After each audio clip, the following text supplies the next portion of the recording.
Olá, iniciamos o curso ENAD. A questão escolhida foi a questão 26, ENAD de 2014. Considero o nível dessa questão fácil.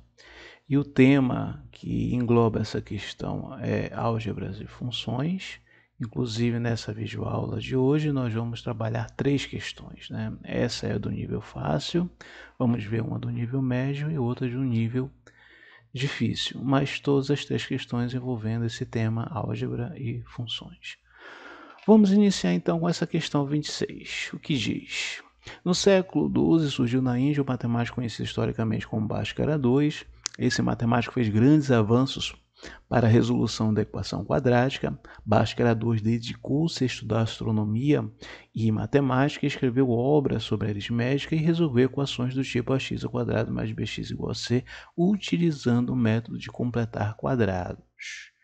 E, inclusive, irei resolver essa questão, que é fácil, sem utilizar aquela famosa fórmula tradicional que nós aprendemos lá no ensino médio.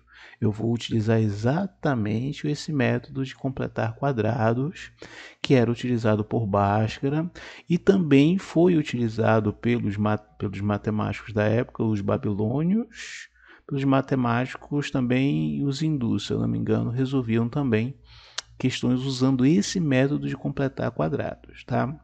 Erroneamente aqui no Brasil se atribui essa fórmula que nós aprendemos lá no ensino médio, como se fosse de Bhaskara, o que prova que se tivesse alguma fórmula de Bhaskara estaria nesse texto, né? Não existe fórmula de Bhaskara. E o que existe, na verdade, é um método de completar quadrados que é atribuído ao Bhaskara, nesse caso, Bhaskara 2. Vamos lá.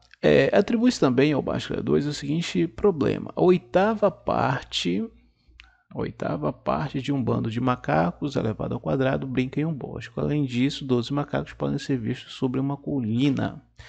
Qual o total de macacos? Com base nessas informações, assinale a opção que representa um valor possível, né? Para o total de macacos no problema de Bhaskara 2. Vamos lá, então.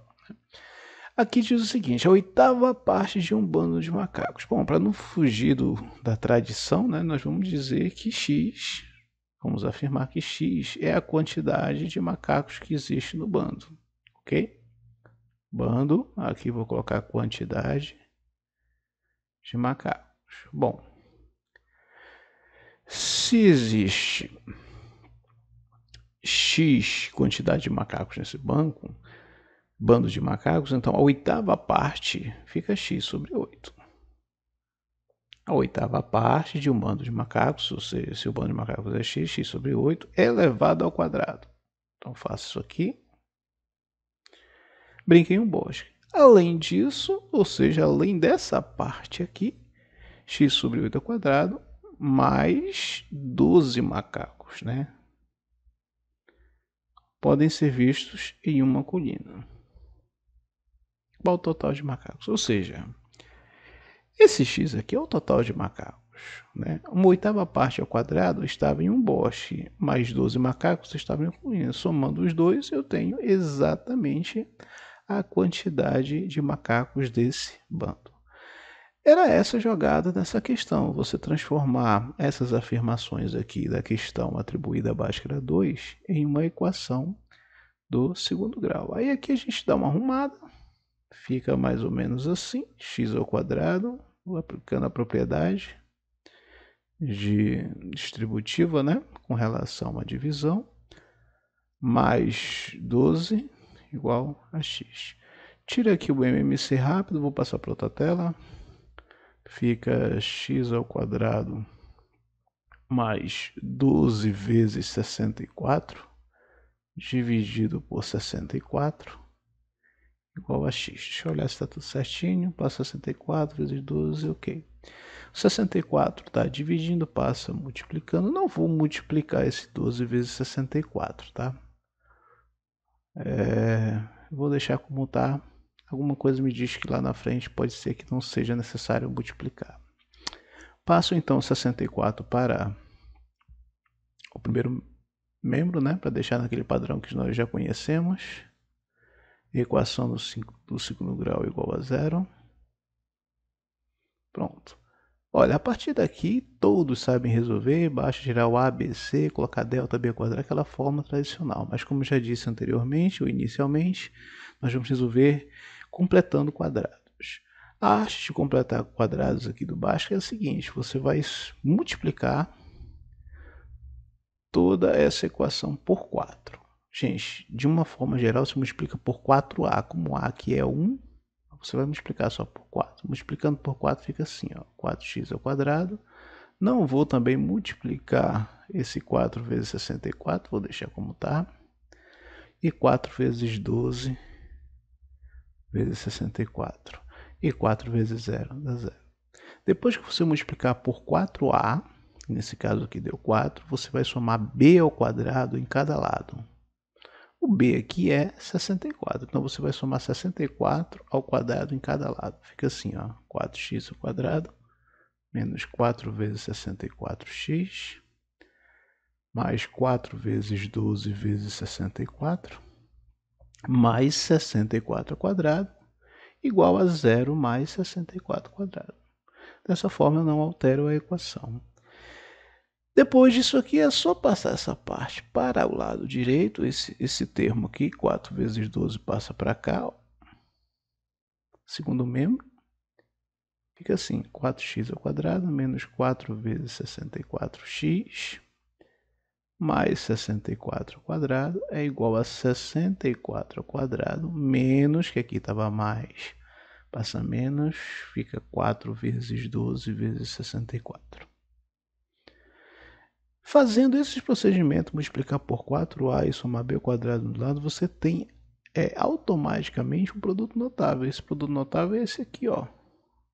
Raiz quadrada desse aqui, raiz quadrada de 64 ao quadrado é 64. Ó. Analise direitinho e veja que de fato, desenvolvendo isso aqui, você tem esse produto notável. Tranquilo? E aqui, o que eu posso fazer? Colocar o 64 em evidência. Fica 64 menos 4 vezes 12, que é 48. Passando para cá, nós temos 2x menos 64 ao quadrado igual a 64 vezes 64 menos 48, 50, 14, 16. Extraio a raiz quadrada de lá e aplico a propriedade da radiciação, né? Raiz quadrada do primeiro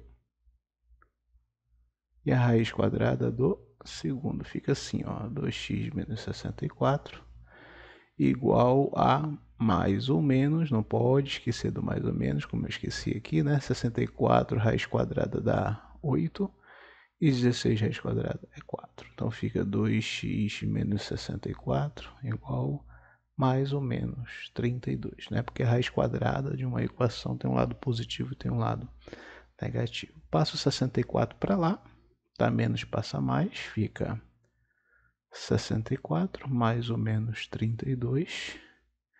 E o 2 está multiplicando, passa dividindo. 64 mais ou menos 32 dividido por 2. Eu faço então a divisão por 2 ambos os lados, fica 32 mais ou menos 16. Fazendo positivo, 32 mais 16 dá 48. E fazendo o negativo, 32 menos 16 dá 16. Então nós temos aqui duas respostas. Ou é 48 macacos, né? Ou são 48 macacos, ou são 16 macacos. E as respostas lá que vão me dizer, né? Não tem 48, então só pode ser a letra A, 16 macacos, né? Tanto que a pergunta diz aqui uma provável, né? Uma possível. Poderia ser qualquer um dos dois, mas as opções que temos lá é somente 16. Vamos resolver a questão 11. Benage 2008 considera o nível dessa questão médio. Diz o seguinte: em um jogo de futebol, um jogador irá bater uma falta diretamente para o gol. A falta é batida no ponto P, localizado a 12 metros da barreira. Suponha que a trajetória da bola seja uma parábola com ponto máximo em Q, exatamente acima da barreira, a 3 metros do chão, como ilustra a figura abaixo. Sabendo-se que o gol está a 8 metros da barreira, a que altura está a bola ao atingir o gol? Bom, aqui está a ilustração com todas as informações da questão. Está querendo saber essa altura aqui, ó, que a bola quando chega aqui no gol, que altura é essa? Ou seja, ele quer saber o valor de y, né? Teoricamente, quando a abscissa aqui for menos 8. Por que menos 8 a abscissa? Porque esse 8 aqui está à esquerda do eixo y. Visualmente, parece que o eixo de simetria é o próprio eixo y, né? Só que nós não temos certeza disso, né? Pela ilustração, sim. Vamos começar então com o padrão de uma função quadrática, já que é uma parábola. Ax ao quadrado mais bx mais c. E substituir os pontos. O que nós temos de ponto? Nós temos o ponto aqui que é o vértice. Deixa eu só confirmar se é o vértice exato, ponto máximo, em que essas coordenadas aqui são o x é 0, o y é 3, então 3 é o ponto máximo. E o outro ponto que nós temos é esse aqui, que é o x é 12 e o y é 0. Só temos esses dois pontos, né? E a informação de que esse é o máximo. Bom, como nós sabemos que a parábola sempre corta o eixo y no ponto C, então o C é 3. Sem pensar muitas vezes, tranquilamente o C é 3. Mas esse ponto aqui, 0 e 3, é também o vértice da parábola. Então, o x do vértice, se eu fosse calcular, seria menos b sobre 2a. O x aqui, nesse caso, é 0. O que implica que o b é 0, uma vez que o a não pode ser 0, né? Então, já temos duas informações, o b e o c. A nossa função fica assim. Ax ao quadrado não tem b, 0 vezes x dá 0, mais 3. Precisamos correr atrás agora somente do coeficiente a, que podemos encontrar usando esse ponto que ainda não foi usado. Ficaria assim: f de x igual a x ao quadrado mais 3. Deixa eu ver se está certinho. Ok. Vamos substituir esse ponto aqui, que é o ponto 12, 0. Onde tiver x eu coloco 12 e onde tiver y eu coloco 0. Então fica 0 aqui. O a eu não sei quanto é, o x é 12 ao quadrado. Passo 3 para lá, fica a 12 ao quadrado, que é 144. 3 está positivo, passa negativo. O 144 está multiplicando, passa dividindo. O que temos aqui é que vai dar menos 1 simplificando por 48, não é isso? Vamos ver, 144 por 3, 3 vezes 4, 12, 3 vezes 8, 24, é isso mesmo. Pronto.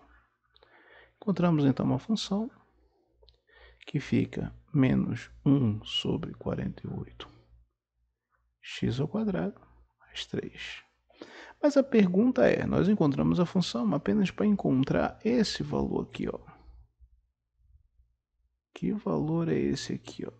Que é a altura da bola quando ela encontra o gol. Que valor é esse aqui? É o y. Então eu faço o seguinte, esse cara aqui é o x igual a menos 8. Então eu substituo f de menos 8, menos 1 sobre 48, vezes menos 8 ao quadrado, mais 3. O f de menos 8 vai ser 8 ao quadrado é 64. Eu passo o 48 multiplicando por 3, já fizemos a conta aqui, dá 144.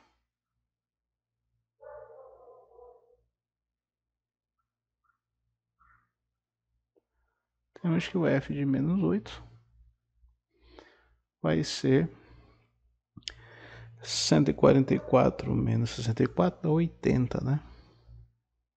80 por 48, positivo, sinal é diferente pelo sinal maior, então vai ser positivo lá. Dá para simplificar por 10 por 8, que dá 10. Aqui dá 6, dá para simplificar por 2, dá 5, dá 3.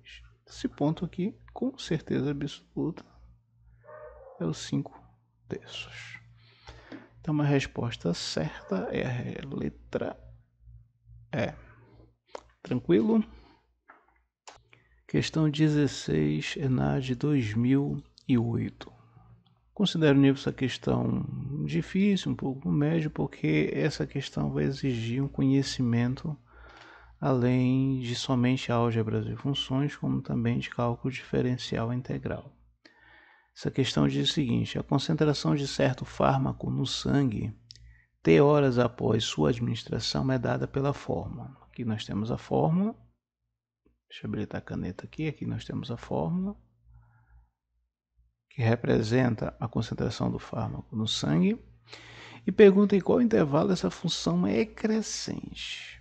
Bom, aí lembrando lá de cálculo diferencial integral, especificamente de derivadas, nós aprendemos que o seguinte: a primeira derivada da função, nos intervalos em que é positivo essa derivada, essa função tem comportamento crescente.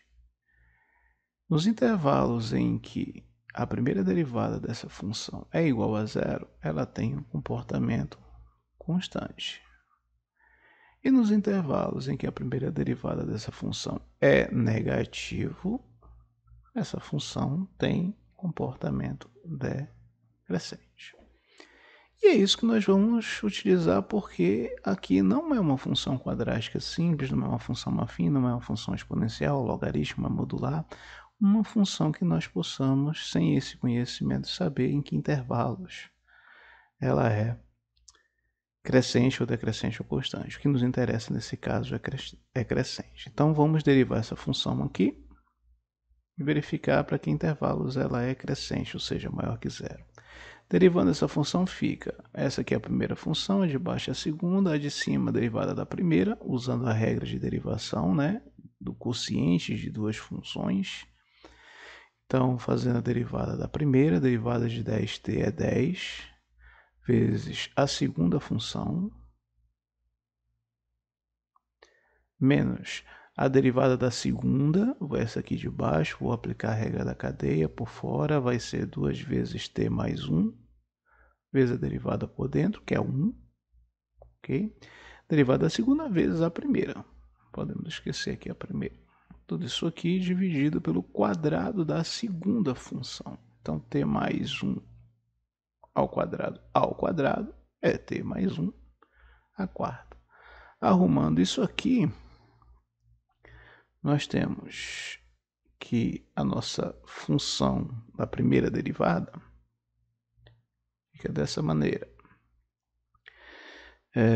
Vou fazer aqui diretamente t ao quadrado vezes 10, 10t ao quadrado. Fica 2 vezes o primeiro pelo segundo, 2t vezes 10, 20t. E 1 ao quadrado vezes 10 dá 10. Prontinho. Vamos ajeitar aqui agora. 1 podemos esquecer. 20t negativo vezes 20t ao quadrado. Menos 20t ao quadrado. E 20t com mais 1 dá 20t, só que 20t também negativo. Tudo isso aqui dividido por t mais 1 à quarta. O que podemos arrumar aqui? Vamos ver. Posso cortar esse 20t com esse 20t. Fazer 10t ao quadrado menos 20t dá menos 10t ao quadrado. Mais 10 dividido por t mais 1 à quarta. Essa é a nossa função. Vamos analisar para que intervalos ela é crescente, né? Não tem espaço aqui, vamos passar para a próxima tela. A primeira derivada ficou assim. Menos 10t ao quadrado mais 10 dividido por t mais 1 a quarta. Deixa eu ver se está certinho. Beleza. Bom, gente, vamos analisar essa função aqui. Para que intervalos ela é crescente, ou seja, para que intervalos essa função representada pela primeira derivada é maior que zero. Bom, observem que podemos despachar, né, ou não analisar a função do denominador, porque aqui, independentemente do valor de t, aqui sempre vai ser positivo. Então, nós podemos despachar isso aqui e analisar somente a parte de cima. Porque nós queremos saber para que intervalos essa função ela é positiva. Então, se embaixo sempre vai ser positivo, o sinal dessa função, dessa primeira derivada aqui, vai depender somente da função do numerador, porque de baixo sempre vai ser positivo. Então, nós temos que verificar para que valores essa função aqui somente é maior do que zero, né? Aí relembra aquele nosso conhecimento lá de função quadrática. Nós temos aqui que essa aqui é uma parábola com concavidade para baixo, né? Vamos calcular os zeros aqui. Eu passo o 10 para lá, fica menos 10. Multiplica por menos 1, fica t ao quadrado menos 10. O 10 está multiplicando, passa dividindo. T ao quadrado fica menor do que mais ou menos 1, ou seja, as raízes é mais 1 e... Opa, aqui é menos 1, né? Claro. E aqui que é o mais 1. Aqui é a parábola. Essa parte de cima é a parte que nos interessa. É a parte onde a função é positiva. Então, essa função aqui ela é positiva para qualquer valor de t entre menos 1 e 1. Eu estava falando no zero porque eu estava olhando para cá. Observe, essa função ela é positiva nesse intervalo, mas a função original ela tem uma limitação no seu domínio. Somente a parte positiva. Então, somente essa parte aqui positiva, incluindo o zero, é que nos interessa. Então, a resposta lá é que essa função vai ser crescente para valores maior ou igual a zero, devido ao domínio, e menores que 1, devido à limitação de crescente da primeira derivada. Essa aqui é a resposta. Vamos lá ver qual é se tem. É a letra menor ou igual a 1, menor que 1. É essa aqui, a letra D. Prontinho. Bom, como exercício ficou essa questão. Uma empresa produz embalagens, caixas, né, em forma de paralelepípedo a partir de um retângulo de papelão. Está aqui o retângulo. Ele mede 20 por 30 centímetros, conforme a figura 1. Para montar as caixas é preciso cortar iguais em cada canto, né, quadrados que medem x, tá? E precisa fechar, logicamente, essa embalagem dessa forma aqui, como a figura 2. E a pergunta dessa questão é o seguinte: qual deve ser o valor de x para que essa embalagem aqui, ó, ela tenha volume máximo, né? E qual é esse volume, tá? Próximo passo são as referências. Aqui são as duas referências sobre as afirmações de cálculo diferencial integral que eu fiz nessa videoaula. Essa segunda referência aqui fala sobre aquele método de completar quadrados usado por Bhaskara, pelos babilônios, pelos hindus, tá? Da primeira questão que eu havia comentado com vocês, dê uma consultada lá nesse livro. Aqui o meu muito obrigado, né? Entrem lá no meu canal do YouTube, digito Francielco Freire lá, se inscrevam. E aqui um e-mail para vocês mandarem esse exercício que eu falei agora há pouco, que lá nesse e-mail eu vou dar o feedback, né, e dizer se vocês acertaram ou não a questão. Tá ok? Obrigado. Até a próxima.